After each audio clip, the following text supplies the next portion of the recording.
Yes, there's a catch, and it is the price. So this is the new Pinecone Models SG 1202 Pro, and this is a 1/12 scale RC monster truck. But this truck has one big problem, and it's not as cheap as I would like it to be. I'm going to tell you how much this truck costs in a moment, but first, we need to cover a common issue, and that issue is cheap Chinese RC cars are just becoming a little bit too expensive. Now we need to go back a couple of years and ask ourselves, why did we even bother buying cheap Chinese RC cars? And we did it because it was a cheap way into the RC hobby, and a lot of the time the stuff was really good quality. Now we've been buying cheap Chinese RC cars for years because they're a great way into the RC hobby, especially if you're on a tight budget. And a lot of my viewers on the channel may remember back when the WL Toys 144001 was known worldwide as the best cheap RC car around. Unfortunately, since then we have seen a lot of prices rising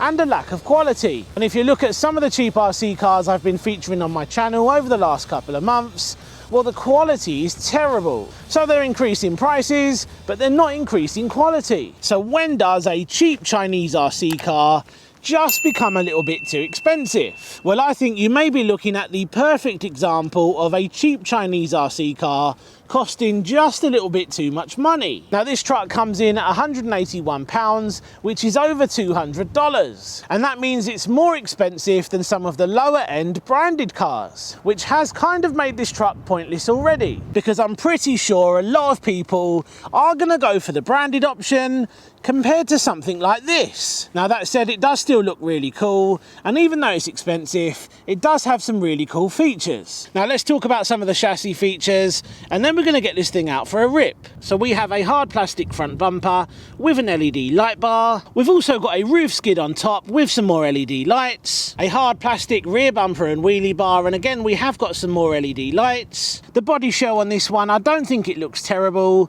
I actually think it looks really cool, but I know a lot of people will dislike this. And then of course we've got the wheels and tyres. Now I don't think these look too bad, and the compound that they've used on this is actually really soft, and I think that's going to grip really well. That's actually one of the softest compounds I've come across on some of these cheap Chinese cars. So let's take the body clips off and let's take a closer look underneath. Now I'm not really a fan of these body clips.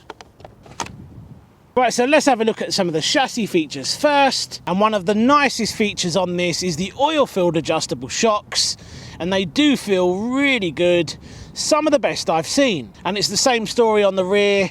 Yeah, those shocks feel really good. Underneath we've got a plastic chassis, but we do get some metal reinforcement. Look down there, we have got proper hex hardware. That is really good to see. So we have metal CVDs at the front, and it looks like we've also got CVDs on the rear. We have adjustable turnbuckles. Now this does look like a decent sized battery tray, and this should hold a 2200 milliamp hour battery easily. And for a truck of this size, maybe that does seem kind of small. Now of course we've got ball bearings throughout and metal diffs, and we've got a metal center drive shaft. Moving on to the electronics, and we have a 3660 3000 kV brushless motor, a 60 ampere SC which is 2 to 3S ready, a 6 kilogram steering servo, and that doesn't sound like a lot, but I think it'll be okay on this truck. Finally, there we have our standalone receiver, and that is pretty much it. So now it's time to get a battery fitted and see how fast it actually goes. Now before we do that, let me quickly show you what we get in the box. And to be honest, we don't get a huge amount. We do get a black and white manual. We've got some Allen keys, some spare body clips, and a cross wrench. Finally, the transmitter. Now this is a Pinecone Models special.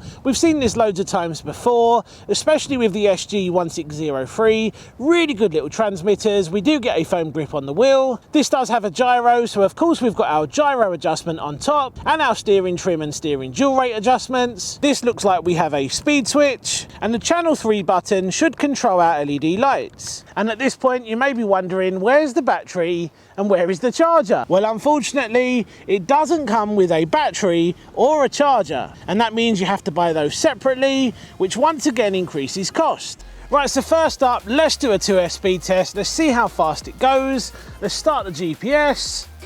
Now what are we going to see out of this? They say this thing will do about 43 miles per hour on 3S, which is pretty quick.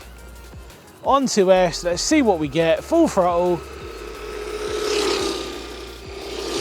And I've just got a little bit of gyro helping me to keep things nice and stable. Let's full throttle again. Now it doesn't feel too quick on 2S, but we'll see what we can get. Let's bring it back.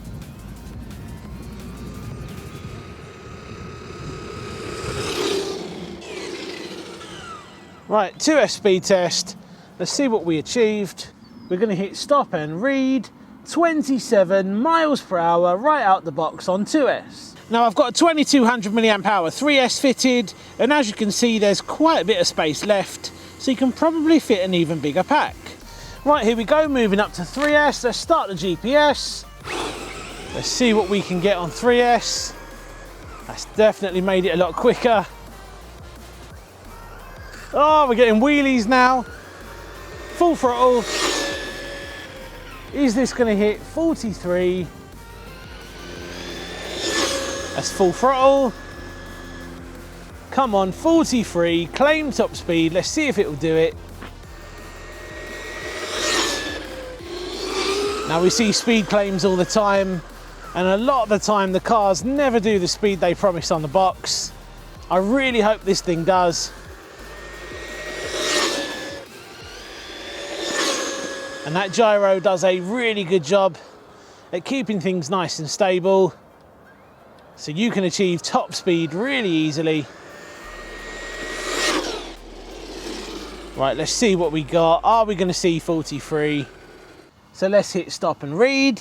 40 miles per hour. Now that's not a bad speed considering the claim speed is 43.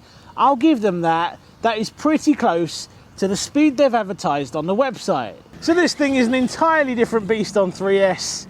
It handles really well, the shocks feel nice, and it's quick, and it loves to pop wheelies.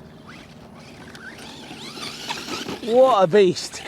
So quick off-road test then. Now this thing did do as well as I expected. I knew it was going to grip really well on road because of the soft compound tyres, and off-road it also performs and handles really well. Now the truck feels planted on 3S, it does love to wheelie, but it never feels unusable. And I love it when you can use all of the power available and it doesn't become a chore to drive. And there are some trucks out there that feel so overpowered on 3S, it doesn't make it enjoyable. This truck isn't like that at all, and considering it's only 1/12 scale, it handles the power nicely. Now Pinecone Models have done a really good job with this, but it is going to come down to price. And once again, this truck is in the price range of some of the bigger branded options out there. Now yes, it is going to be quicker than a lot of those trucks out the box, but there is more to an RC car than speed, and there's also parts availability. Now you can go anywhere and the chances are you're going to find ARRMA parts. Compared to this, well, you're probably going to struggle to find bits that you need. Yes, of course you can go online and buy them, but you may be waiting 2 weeks or more for them to arrive. And for a lot of people, that's one of the biggest issues when it comes to cheap Chinese RC cars. Now I know a lot of people are going to comment saying, how does this compare to the MJX Hyper Go? Now we have to remember this truck is slightly larger, which is going to mean it's going to handle better off-road. And if you're looking to run primarily off-road and on tall grass, this may be the better option.